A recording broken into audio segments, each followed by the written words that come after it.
Entender cómo se siente la otra persona, aun cuando no estamos viviendo su situación y no podemos dimensionar las implicaciones de estar en su lugar, es empatía. Y es una de las habilidades para la vida más importantes. En general aprendemos todo lo que sabemos porque alguien más nos lo enseña. Asimismo hay que aprender de los demás y de cómo nosotros nos relacionamos con ellos a ser no solo tolerantes, sino comprensivos con nuestro entorno.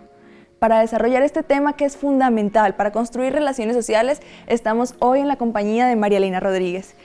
María Elena, ¿qué es ponerse en los zapatos de otra persona? Bueno, en general se suele usar esa frase, ¿no? Como que la empatía se le entiende como ponerse en los zapatos de la otra persona. Ajá. Y si bien es algo que nos permite entender un poco sobre la empatía, no siempre es una frase tan precisa, ¿no? ¿Por qué? En realidad la empatía es una habilidad, una capacidad social que me permite ver las cosas desde la perspectiva de la otra persona. Ajá. Entonces nosotros para eso siempre hablamos de, pero bueno, ponte en los zapatos de la otra persona. Pero aquí hay una muletilla importante, ¿no? Es quizá la idea de meternos en los zapatos de la otra persona, pero siempre tomando en cuenta que esos zapatos no son nuestros. Ya. Es decir, yo puedo llevar a cabo una acción, puedo ponerme en los zapatos de la otra persona, pero siempre no dejo de ser yo. Entonces, la empatía en realidad es esta capacidad que tenemos de, por un momento, entender, comprender aunque la situación del otro, pero teniendo en cuenta que uno no está viviendo esa situación. Entonces, es una habilidad muy humana, a partir de la cual yo puedo sintonizar con esos sentimientos, entender a la otra persona a través del razonamiento y también, a la final, dar algo de perspectiva.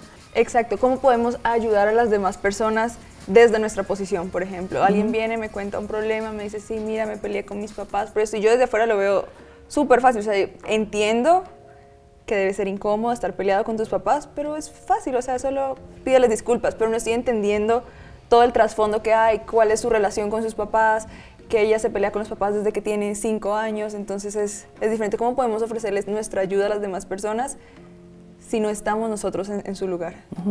Por ejemplo, el ejemplo que tú señalas muestra un poco esa tendencia que tenemos de aconsejarle a la otra persona. Y algo importante en la empatía tiene que ver con el respeto. Entonces, si una persona viene y me cuenta algo, por ejemplo, el ejemplo que me dices tú, hay varios niveles en los que uno tiene que trabajar de tal manera en que yo pueda acercarme y hacerle saber a la otra persona que estoy en sintonía con lo que me dice, pero no necesariamente saltar a juzgar, porque si es que yo aconsejo, si es que yo juzgo, inmediatamente estoy colocando lo mío en una situación donde más bien lo que tengo que hacer es desprenderme de lo mío para poder ubicarme en la mirada de ver las cosas de la otra persona. Eso pasa mucho, por ejemplo, con los padres de familia. ¿Y para qué nos sirve Para que esto? sean empáticos. La empatía nos sirve para ayudar a los demás, para entenderlos, pero ¿para qué más nos sirve a nosotros? Bueno, la empatía tiene muchísima utilidad en las relaciones sociales. Por ejemplo, mejora muchísimo la comunicación, porque si es que yo hablo contigo y tú me cuentas algo y yo respondo con empatía, voy a permitirte a ti que te sientas más cómoda de que yo entienda lo que a ti te está pasando. Entonces, eso va a hacer que tú te abras y que tengamos una comunicación mejor. No siempre cuando la gente viene a contarnos algo nos está pidiendo un consejo, a veces solo quieren desahogarse, o sea, no siempre es nuestro lugar, yo en tu lugar haría esto. Sí, por eso se habla mucho que la empatía tiene diferentes niveles. Por ejemplo, en un primer nivel, la empatía tiene un componente emocional.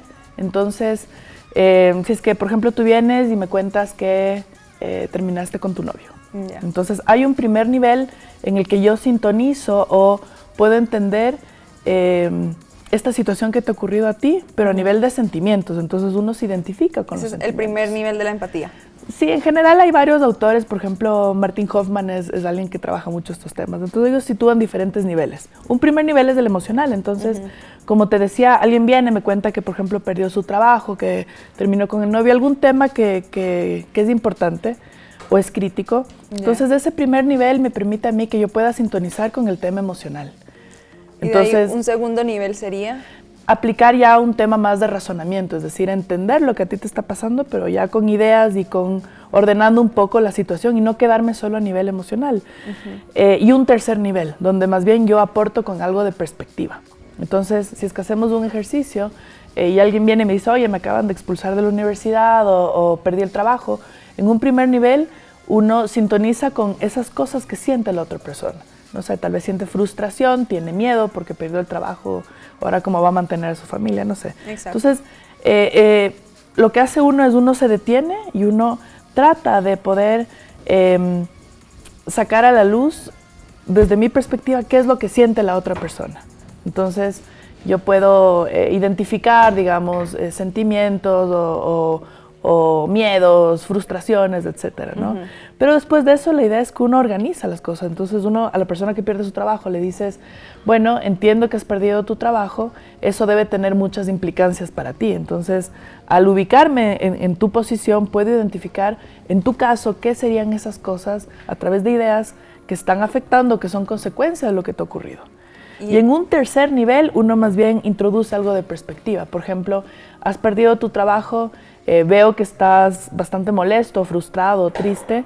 Esto tiene varias implicancias para ti. Si es que yo estuviera en tu lugar, me sentiría igual. Entonces, ¿y ofrecer ayuda está en ese tercer nivel? Yo creo que dar perspectiva no es lo mismo que dar ayuda. Porque el momento en que yo... o sea, va a tener un efecto que sea tal vez de ayudar, pero más bien como que se queda en el nivel de que entre las dos personas sepan que ambos pueden tener una comprensión del tema común. Entonces es una habilidad social bastante necesaria y de hecho se habla de que la empatía es una habilidad como bastante elevada y no todas las personas tienen capacidad de ser empáticas. A este tema quería llegar. ¿Nacemos con la empatía o la desarrollamos? A mí me parece que es una habilidad que se va desarrollando. Sin duda, hay varios estudios que hablan de que hay personas que, digamos, vienen de fábrica con una capacidad de tener mayor sensibilidad, por ejemplo. Pero hay otros estudios que más bien sitúan que se trata de un tema que se va construyendo. Yo abogo mucho más por eso, porque es algo que se educa, es una habilidad que se aprende. Entonces, por ejemplo, hay estudios interesantes que analizan desde una perspectiva de género. ¿Quién es más empático, los hombres o las mujeres? Eso también justamente estaba leyendo yo, que decía, no, es que las mujeres tienen más la capacidad de observar y de percibir en un nivel emocional, entonces desarrollan la empatía con más facilidad que los hombres. ¿Tú qué crees sobre eso? O sea, la pregunta es si es que eso es constitutivo, o sea, si es que viene de fábrica o en realidad es algo que las mujeres aprendemos, porque también es un rol que la sociedad nos asigna a las mujeres. Se supone que las mujeres tenemos, somos más sensibles, estamos más orientadas a la escucha, etcétera. Y puede que eso sea algo que sea transmitido, o sea, una construcción social. En todo caso, las investigaciones, cuando por ejemplo hay investigaciones interesantes que por ejemplo analizan cuánto tiempo sostiene la mirada una mujer o una niña a diferencia de un niño. Sí, entonces está comprobado que las mujeres mantienen más tiempo la mirada, tienen una escucha que es más activa. Entonces todo eso habla, ¿no?, de que están más como orientadas o tienen quizá mayor capacidad de desarrollar la empatía. Y también justifica un poco, ¿no?, que los hombres no sean tan empáticos en algunas ocasiones. Sí, pero a mí me parece que eso va más del lado de una construcción social. O sea, sin duda hay una serie de características que socialmente se le atribuyen a los hombres. Entonces, por ejemplo, los hombres se supone que son más fuertes, los hombres no lloran. Entonces hay muchos temas relacionados con la sensibilidad que parece que se supone que los hombres no deberían manifestar y que por eso a veces cuando se educa no se trabaja tanto eso con los niños y se busca más que las niñas sean así. Perfecto, bueno, esto ha sido una muy buena introducción en el tema de la empatía. Ahorita vamos a ver un video para organizar más las ideas. Ser sociable es más que tener muchos amigos. Se trata de conectar con las personas, entenderlas y pensar por un momento, ¿qué está sintiendo esa persona? ¿Por qué actúa de alguna manera? Eso es ser empático, y por si no lo sabías, más que caerle bien a la gente, la empatía te convierte en una persona carismática, persuasiva, líder, entre muchas otras cualidades. ¿Cuáles son los beneficios? Pues para empezar, las personas van a querer abrirse contigo, acercarse y tomarte en cuenta. También crearás vínculos de honestidad, porque la gente siente que los entiendes y no los juzgas. En general, la empatía es clave para generar un ambiente de comunicación eficaz. Y para obtener todos estos beneficios debes empezar por estar siempre atento cuando las personas te cuentan algo. Toda conversación lleva consigo emociones y sentimientos que alguien quiere transmitir. Por eso, más que escuchar al otro, es muy importante entender qué nos están diciendo y por qué nos lo están contando a nosotros, qué buscan de nosotros, un consejo, ayuda o solo descargarse. Siguiendo estos pasos que son muy fáciles, podrás forjar más relaciones de calidad que te acompañen cuando tú también lo necesites. Bueno, como veíamos en el video, también hablaba un poco de que siempre que las personas nos hablan, nos quieren comunicar algo. O sea, siempre que vienen y nos cuentan un problema, nos lo están contando a nosotros por una razón. De pronto es porque confían en nosotros, esperan algo de nosotros. ¿Cómo podemos leer estas situaciones? En temas de comunicación es súper importante aplicar lo que comentabas antes, ¿no? La escucha activa. Es decir, una forma de comunicación donde no simplemente estoy aquí y te veo y de alguna manera tramito lo que tú me estás diciendo, sino que... Hay que tener una respuesta. En realidad es como prestar la oreja o prestar una atención con verdadero interés en lo que la otra persona nos está diciendo y con la idea de que a partir de eso se pueda producir una comunicación como más productiva, ¿no? Como más enriquecedora. Entonces, eso, por ejemplo, la empatía es muy importante porque si es que tú me empiezas a contar algo y yo no aplico una comunicación activa, que sea asertiva, yo te escucho, pero en realidad puede que, por ejemplo, mi lenguaje corporal o mis actitudes o mi manera de responder no te dé a ti una pauta de que efectivamente te estoy escuchando, ¿no? Y eso pasa mucho por lo que hablábamos antes, ¿no? Como cuánto tiempo tú mantienes la mirada, de qué manera yo me muestro como abierta a escucharte o más bien estoy distraída. Por ejemplo, tú me hablas y yo estoy mirando a otro lugar. Claro, yo no siento el interés de tu parte en ese caso. Entonces, eso hace que la persona empiece a sentir como un bloqueo y un obstáculo para seguir abriendo. Entonces, un efecto interesante psicológico de la empatía es que cuando yo cuento mi situación y la otra persona me demuestra la empatía, yo, para empezar, voy a hablar más, voy a abrirme más, vamos a sintonizar más y también la persona que está afectada, la persona que tiene la situación, va a poder apoyarse en este otro que va a darme esta perspectiva como para que yo pueda tener otra visión de las cosas. Quiero hacerte una pregunta cambiando un poquito de ámbito. Ya hablábamos como de jóvenes y todo, pero ahora hablando, por ejemplo, en el ámbito de la medicina.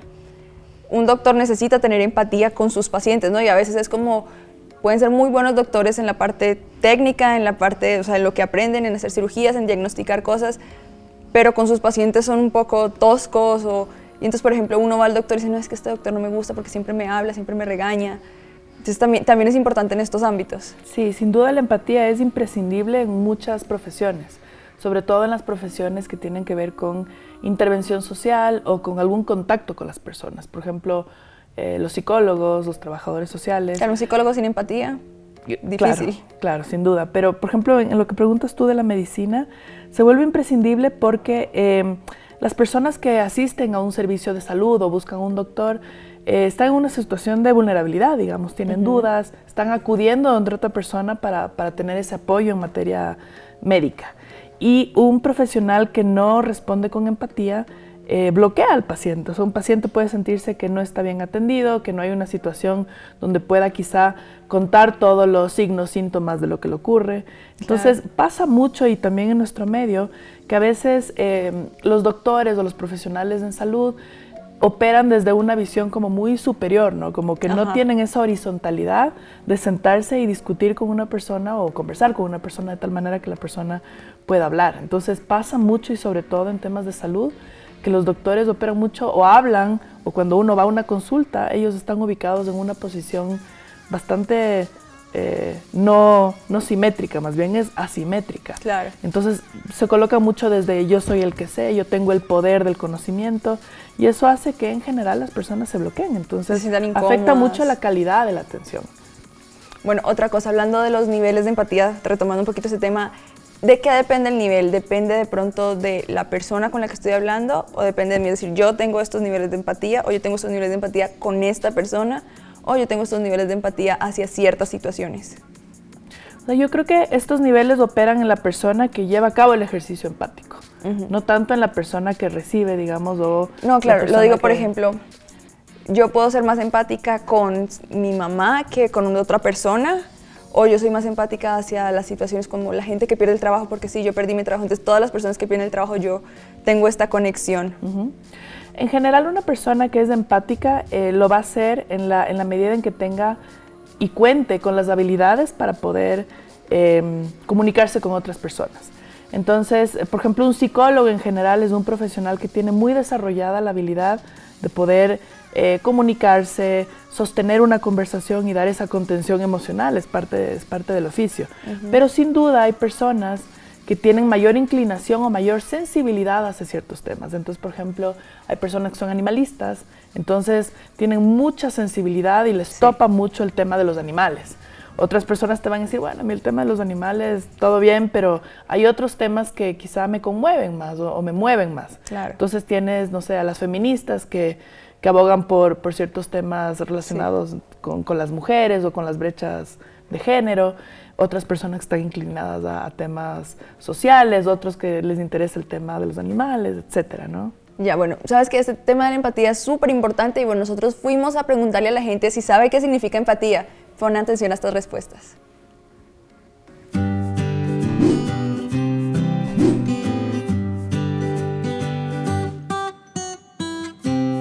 O sea, es como ponerse en los zapatos de la otra persona, sentir un poco lo que siente la otra persona.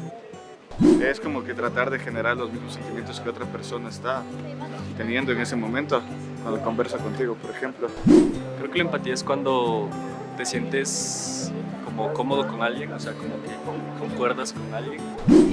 La empatía es la capacidad de ponerse en el lugar de la otra persona, como que para poder percibir cómo ella se siente, cómo pienses el ponerse en el lugar del otro.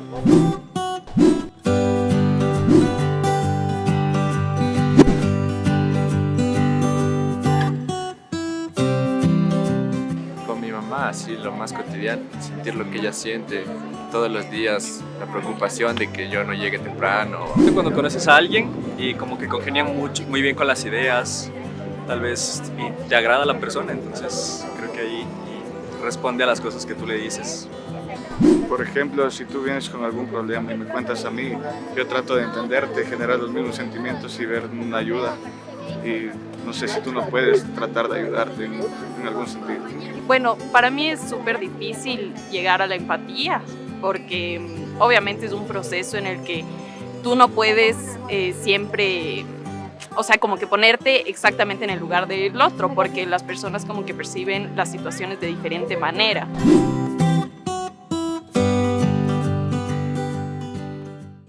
Bueno, yo también quería preguntarte un poco sobre las personas que no sienten empatía. ¿Es posible alguien que no tenga empatía? Pues sí, desde la visión clínica hay ciertos sujetos sociales que carecen de la capacidad de poder empatizar con otras personas. Leía yo que, por ejemplo, los asesinos, las personas que llegan a hacer estos tiroteos masivos, son personas que por lo general no tienen empatía.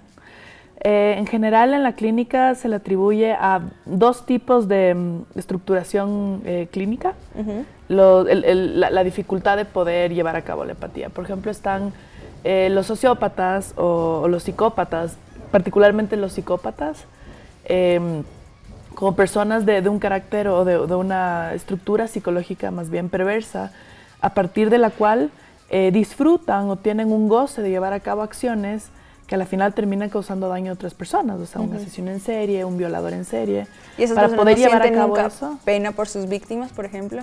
Es bastante complejo porque a veces uno piensa que el asesino en serie en realidad no siente nada, pero son personas que sufren, que pueden tener frustraciones, etcétera, pero al menos en la ejecución de un acto perverso no tienen la empatía necesaria como para poder ver lo que está pasando con la víctima. Imagínate una persona que viola, el daño que causa a otra persona y el acto tan terrible que es llevar a cabo algo así y que de todas maneras lo lleva a ejecución. Y lo repiten a veces. Y lo repiten. Entonces hay un disfrute a partir del dolor de la otra persona. Entonces eso es bastante ajeno a la condición humana como nos imaginamos nosotros, ¿no? Y, por ejemplo, los chicos en la universidad o en las escuelas que hacen bullying, ¿también son personas que no tienen empatía?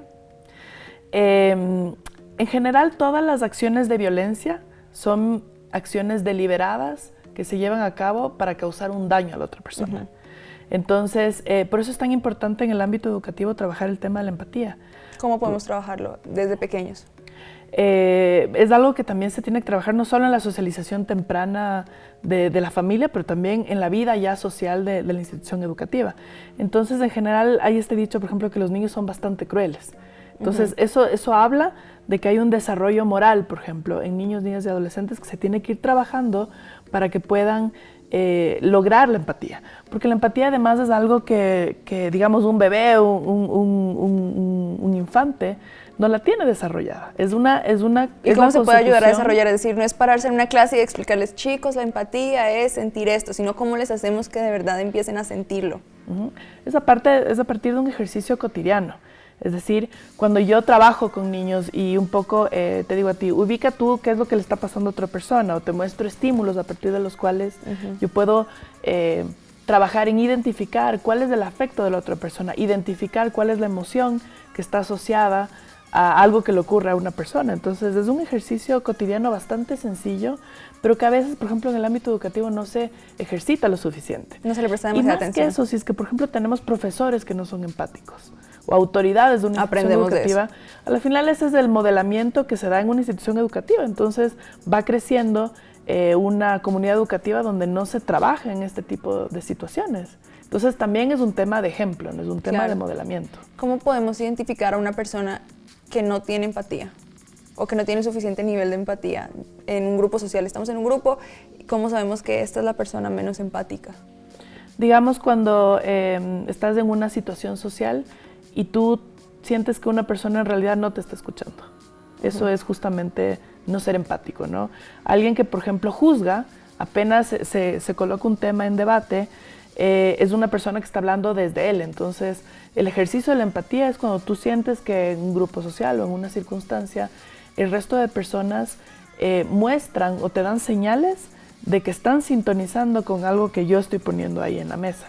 Entonces, las personas que no desarrollan la empatía, por ejemplo, hablábamos hace un tiempo de los sociópatas, de estos casos así como son bastante límite, pero también hay personas que son bastante narcisistas. Entonces, las personas narcisistas están muy centradas en sí mismas y eso no les permite poder darse darse el espacio para poder conectar con las otras personas. El término narcisista, aclarémoslo para las personas que no lo conocen. El narcisismo es una postura, digamos, o una estructuración también psicológica a partir de la cual una persona se centra y se identifica mucho consigo misma. Entonces, a partir de eso, tienes tú una serie de, perfiles psicológicos relacionados con el narcisismo y que definen a personas que en general están como muy ensimismadas o inclusive tienden a endiosarse o agrandar mucho su visión respecto a sí mismas. Entonces, una persona narcisista difícilmente puede dejar de estar tan imbuida en sí misma y poder entender a la otra persona, o poder darse el espacio como para poder entender la perspectiva, el punto de vista del otro. Exacto. Entonces son muy malos escuchadores. Y cuando hablamos de empatía, por lo general estamos hablando o pensando más en el otro que en nosotros mismos. Vamos a ver ese reportaje que preparamos al respecto. ¿Alguna vez has sentido dolor, enojo o preocupación por los problemas de otros? ¿O por el contrario, te has alegrado por los éxitos de alguien cercano? Bueno, pues exactamente eso es la empatía. Otra forma de verlo es identificarse con alguien más, entender su posición y puntos de vista, estar dispuesto a escuchar y generar química o conexión con alguien más, además de ser capaz de entender sus circunstancias. Pero, ¿qué pasa si nunca has sentido esto? Pues si bien todos venimos con la programación genética cerebral que desarrolla la sintonía con las emociones de otros, no todas las personas se desenvuelven de esta manera. Aquí entran en juego muchos factores, como el contexto social, las experiencias desde la infancia y, claro, la educación. Las personas que carecen de conexión emocional con su entorno pueden tener trastorno antisocial de la personalidad. Si te preocupa no poseer el don de ponerse en los zapatos de otra persona, debes practicar la escucha activa, ofreciendo consejos y mostrando interés. También es importante siempre ofrecer ayuda cuando alguien se está abriendo con nosotros. Y si sientes que realmente no te interesa meterte en la vida de los demás, pues pon atención, porque ser una persona empática está total y directamente relacionado con ser alguien sociable, que cuenta con un círculo de amigos que en algún momento serán un grupo de apoyo en tu vida. Otro beneficio es que facilita las habilidades para resolver conflictos e incluso ayuda a desarrollar cualidades de liderazgo y hasta negociación. Así que por donde lo vean, practicar la empatía es un imán de buenas energías y un factor clave para dominar la inteligencia emocional. María Elena, ¿la empatía nos hace más sociables? Sin duda, es una herramienta social. Entonces, en la medida en que, por ejemplo, en una sociedad o en un contexto social se trabaja la empatía, se logra más cohesión social. Entonces, por ejemplo, trabajar en temas comunitarios, en temas ciudadanos, trabajar en temas sociales desde el ejercicio de la empatía permite que las personas se acerquen, permite que trabajen juntos, ¿no? Esto de hacer el trabajo comunitario que nos mandan a hacer a veces en el colegio, en la universidad, tendrá tal vez ese objetivo. Muchas veces lo usan como un castigo. Digamos, en la universidad, si cometiste una infracción, debes hacer tantas horas de trabajo comunitario. Entonces es visto como un castigo. ¿Crees que desde ahí está mal enfocada?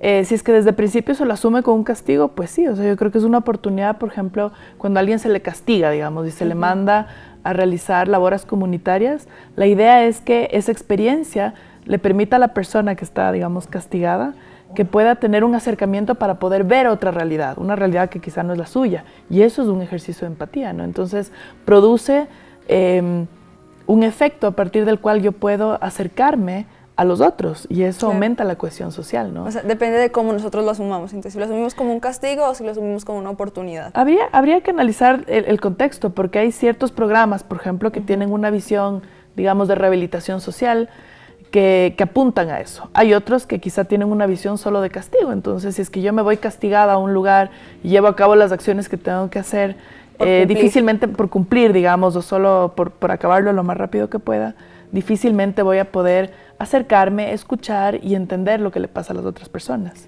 Bueno, ¿tú tienes algún consejito que nos quieras dar para las personas que sienten que todavía no tienen muy desarrollado este nivel de empatía, pero les gustaría? ¿Ya?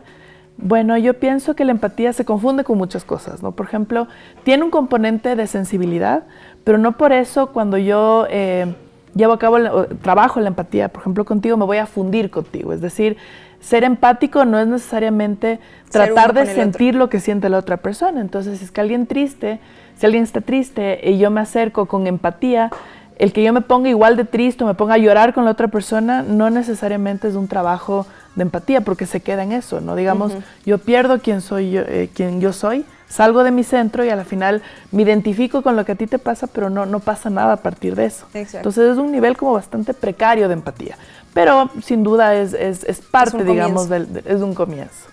Y el otro quizá es lo que hablábamos al principio, ¿no? Esto de que la empatía es ponerse en los zapatos del otro, pero recordar que esos zapatos no son nuestros. Entonces... Esa me parece una muy buena finalización para la frase, ¿no? Siempre escuchamos, hay que ponerse en los zapatos del otro, pero no conocíamos esto de, hay que recordar que sigo siendo yo, que no son mis zapatos. Claro, por eso ese ejercicio de empatía es tan importante en la vida social, ¿no? Porque muestra a la otra persona que yo puedo escuchar, le hace entender a la otra persona que yo puedo entender lo que le está ocurriendo, podemos poner eso en ideas. La otra persona puede sentir que yo sintonizo y eso ayuda muchísimo, pero al final la idea de la empatía es que podamos dar perspectiva, ¿no? Que eso le facilita a la otra persona tomar decisiones o entender lo que le está pasando desde la visión del otro. Entonces eso es enriquecedor y eso contribuye, ¿no? Bueno, y con eso ya hemos entrado un poquito en calor en la parte de los consejos, y ahorita invitamos a Doménica. Dome nos va a hablar más consejos sobre cómo podemos aplicar la empatía en nuestra vida común. Hola, ¿qué tal? Gracias, Cami. Hola, María Elena. Hola. Bueno, mucho gusto. Saben que yo vengo aquí con los tips. Entonces, les voy a contar estos 5 consejitos fáciles y prácticos para nuestra vida diaria, para entender a las demás personas, para poder tener una buena relación en nuestro círculo. En nuestra casa, en nuestro trabajo. Entonces, bueno, estos son los 5 tips del día para que seas más empático. Al momento en que estás escuchando a alguien, también fíjate en sus expresiones, el tono de voz, su mirada, para que puedas entender de mejor manera qué es lo que la otra persona siente, porque bueno, esto habla más que 1000 palabras. También para entender a la otra persona hay que intentar imaginar qué es lo que le motiva a hacer lo que hace. Por otro lado, también debemos evitar dar conclusiones, porque la otra persona espera que la entendamos y no que les sermoneemos con nuestras propias, no sé, juzgarle o cosas así. También es importante no encerrarnos en nuestros propios problemas, ¿no? Siempre tratar de entender a las demás personas, como decíamos, ponernos en los zapatos del otro, que es la frase creo que más adecuada para este tema. Y bueno, estos son los 5 consejitos que les puedo dar para tener una mejor relación. ¿Qué opinan ustedes? A mí me parece que va por ahí, ¿no? O sea, como que el ejercicio de la empatía es algo que uno tiene que ir desarrollando, pero creo que tiene que ver mucho con el autoexamen, ¿no? Como si es que yo presto orejas, si es que yo doy ese apoyo, ¿de qué manera yo puedo revisar cómo lo estoy haciendo, ¿no? Lo que hablábamos antes del lenguaje corporal. ¿Y cómo podemos revisar? ¿Cómo podemos hacernos esta autoevaluación? Yo creo que es bueno en un ejercicio de empatía preguntarle a la otra persona qué es lo que la otra persona piensa del acercamiento que yo estoy realizando. Por ejemplo, en el ámbito del trabajo eso pasa mucho, ¿no? Si es que yo, por ejemplo, traigo una persona y discutimos algún tema del ámbito laboral, es bueno siempre al final preguntarle, ¿esto que hemos conversado te ha servido de algo? ¿De qué manera, por ejemplo, tú ves que, o sea, cómo tú podrías evaluar, digamos, el acercamiento mi gestión? Que la otra persona te dé un feedback, digamos. Y eso es algo que se trabaja súper poco, por ejemplo, en el ámbito de la salud, en el ámbito de la educación. A veces tenemos mucho miedo de pedirle a otra persona que nos califique. Entonces, por ejemplo, los psicólogos, los doctores, es importante preguntar para que otra persona, ¿sabe qué? Yo siento que usted no me estuvo prestando atención. O en realidad me da la impresión de que a usted no le importa lo que yo digo. Entonces, eso es un ejercicio importante también para que haya como un autoexamen a partir del trabajo. Que también se tiene que hacer socialmente más normal, esto del feedback que decía Domi, es decir, muchas personas vendrán y te dirán, ¿sabes qué? Me parece que lo que tú me dijiste no me sirvió de mucho, me parece que no me estabas poniendo atención, y la otra persona tal vez se resiente o se siente mal. Entonces claro, tal vez por eso como muchas que no veces espera que le digan algo, una crítica. Claro, y en general a veces hay mucha angustia de la persona que interviene cuando tienes a alguien que está triste o está pasando por un momento difícil. A veces tenemos la presión y la angustia de tener que decir algo, de tener que aconsejar, cuando en realidad a veces, por ejemplo, un silencio, un abrazo, y ojo también con el abrazo, porque a veces el tema del contacto físico es incómodo. Me mete a mí en una situación donde yo, para tratar de demostrar a la otra persona que empatizo, recurro a lo físico, cuando en ciertas circunstancias inclusive eso está contraindicado, ¿no? Claro. Digamos, si es que es alguien cercano, yo a un amigo lo abrazo, le doy, pero en una situación profesional es un poquito más complejo, ¿no? Pero tranquilamente se puede sostener a una persona con el lenguaje, con las palabras, ¿no? No digo que el uno sea mejor que el otro, pero por ejemplo en términos profesionales sí es importante a veces mantener esa distancia y sostener a una persona con palabras, ¿no? Con la comunicación. Pero creo que también hay que ir entendiendo la apertura que te da la otra persona, ¿no? O sea, como decía yo en los tips, ver si es que la otra persona, su tono de voz, su mirada, según eso tú también puedes fijarte en si sirve más las palabras o si eso es toda una pauta. Ir por otro lado. Sí. Por ejemplo, cosas tan sencillas, por ejemplo, en intervención en desastres, ¿no? Cosas tan sencillas como traerle a una persona un vaso de agua. O, no sé, preguntarle cómo siente la otra persona que está en mi intervención o algo así. Son cosas bastante útiles, ¿no? Que no son como gestos tan grandes, pero pueden ser significativos. Claro, porque todo eso se mide en el lenguaje corporal. Son cosas bastante de detalle que marcan una enorme diferencia, ¿no? Entonces, a veces asumir que la otra persona no se da cuenta de eso es falso. O sea, una persona que está vulnerable, de todas maneras, está midiendo qué tanto de ese interés está ahí presente en la conversación. Bueno, y con esto nosotros nos vamos a nuestra recomendación bibliográfica para todos aquellos que quieren indagar un poquito más sobre el tema del día.